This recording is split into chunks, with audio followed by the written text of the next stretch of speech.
শুধুমাত্র তেলের উপরে মাংস ছেড়ে দিন আর দেখুন জাদু। শুধুমাত্র তেলের উপর মাংস ছেড়ে দিয়ে যে এত মজার একটা রেসিপি তৈরি করা যায় সেটা আজকে আপনাদের সঙ্গে শেয়ার করব। আর এতে কিন্তু খুব বেশি মাংস লাগে না, বাড়িতে 3-4 টুকরো মাংস থাকলেই হবে। এই 3-4 টুকরো মাংস দিয়েই কিন্তু একবেলা পেট ভর্তি করে বাড়ির সবাই ভাত খেয়ে নিতে পারবেন খুবই ইজিলি। আর এই তরকারিটা যে এত মজার হয় যেটা আপনারা না বানিয়ে খেলে বুঝতে পারবেন না। সর্বপ্রথম তেলের উপর মাংস দিয়ে খুব ভালোভাবে মাংসগুলোকে ভেজে নিয়েছি। তারপর দিয়ে দিয়েছি 2টি এলাচ ফাটিয়ে, আর দিয়ে দিয়েছি একটি দারচিনি স্টিক মাঝখান থেকে 2 টুকরো করে। তারপর খুব ভালোভাবে ভেজে নিয়েছি। তারপর তার উপর দিয়ে দিয়েছি কুচিয়ে রাখা পেঁয়াজ। এখানে একটা বড় সাইজের পেঁয়াজ তোমরা দিতে পারো, আমি এখানে ছোট ছোট 2টো পেঁয়াজ ইউজ করেছি। তারপর খুব ভালোভাবে একটু নাড়াচাড়া করে দিয়েছি। তারপর দিয়ে দিয়েছি 1/2 চা চামচ পরিমাণে আদা রসুনের বাটা। আদা রসুনের বাটাটা দিয়েও কিন্তু 1 মিনিট মতো খুব ভালোভাবে ভাজা ভাজা করে নিয়েছি। তারপর দিয়ে দিচ্ছি সমস্ত বেসিক মশলা, যেমন 1 চা চামচ পরিমাণ ধনিয়ার গুঁড়ো, 1/2 চা চামচ পরিমাণ লাল লঙ্কার গুঁড়ো, 1/2 চা চামচ পরিমাণ হলদির গুঁড়ো, আর 1/2 চা চামচ পরিমাণ দিয়ে দিয়েছি ভেজে রাখা জিরের গুঁড়ো, আর স্বাদ মতো লবণ। তারপর খুব ভালোভাবে মশলার সঙ্গে মাংসকে একদম কষিয়ে ফেলতে হবে। প্রায় 2 থেকে 3 মিনিট সময় নিয়ে কিন্তু মশলার সঙ্গে মাংস একদম ভাজা ভাজা করে নিয়েছি। তারপর দিয়েছি খুবই সামান্য একটু পরিমাণে পানি। তারপর মশলাটাকে খুব ভালোভাবে কষিয়ে নিয়েছি পানিটি দেওয়ার পর। আর দেখো মশলা থেকে কিন্তু একদম তেল ছেড়ে দিয়েছে, আর খুব ভালোভাবে মশলাটা কিন্তু একদম কষা কষা হয়ে গেছে। এই পর্যায়ে দিয়ে দেব টমেটো কেচাপ 1 চা চামচ পরিমাণে। এখানে কাঁচা টমেটোও ইউজ করতে পারো, হয় টমেটো দেবে আর না হলে দেবে টমেটো কেচাপ। তারপর দেখো এক সাইডে আমি আলুগুলি ভেজে নিচ্ছি। কড়াইতে পর্যাপ্ত পরিমাণে তেল দিয়ে দিয়েছি। আর এখানে আমি একটা বড় সাইজের আলু নিয়ে নিয়েছি, তোমরা ছোট নিলে 2টো আলু নেবে।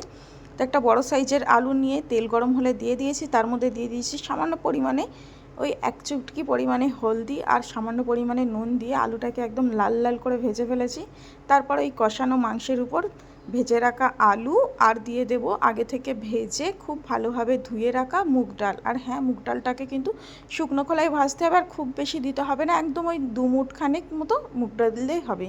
তো আমি এখানে 2 মুঠো মতো মুগ ডাল ইউজ করেছি। তো প্রথমে মুগ ডালটা দিয়েছি, দিয়ে খুব ভালোভাবে কষিয়ে নিয়েছি। তারপর এদিকে দিয়ে দিচ্ছি ওই যে আগে থেকে ভেজে রাখা আলুটি। তো আলুটাও দিয়ে খুব ভালোভাবে একদম মাংসের সঙ্গে কষা কষা করে ফেলবো।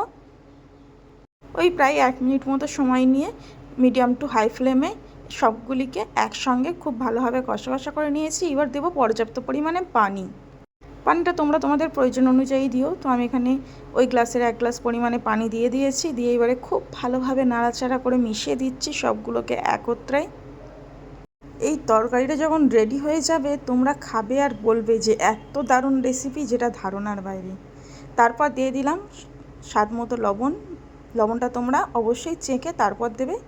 তারপর দিয়ে দিলাম ঢাকা দিয়ে প্রায় 3-4 মিনিট মতো রান্না করে নিলাম। তারপর একবার ঢাকা খুলে খুব ভালোভাবে নাড়াচাড়া করে দিচ্ছি। এখানে একটা মশলা ইউজ করব, যেটা হলো গরম মশলা।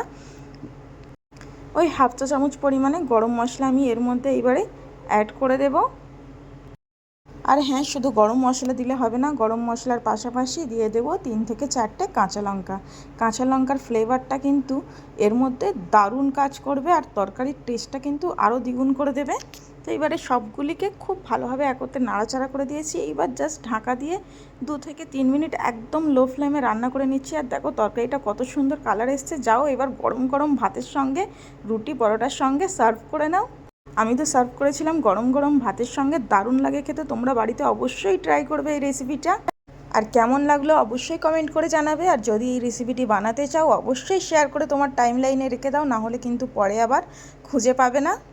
আর তোমার বন্ধুদের মাঝে শেয়ার করে ভিডিওটি ছড়িয়ে দেওয়ার অনুরোধ রইল। আমি আজকের খেতে খেতে চলে যাচ্ছি। দেখা হবে অন্য কোনো ভিডিওতে, অন্য কোনো রেসিপি।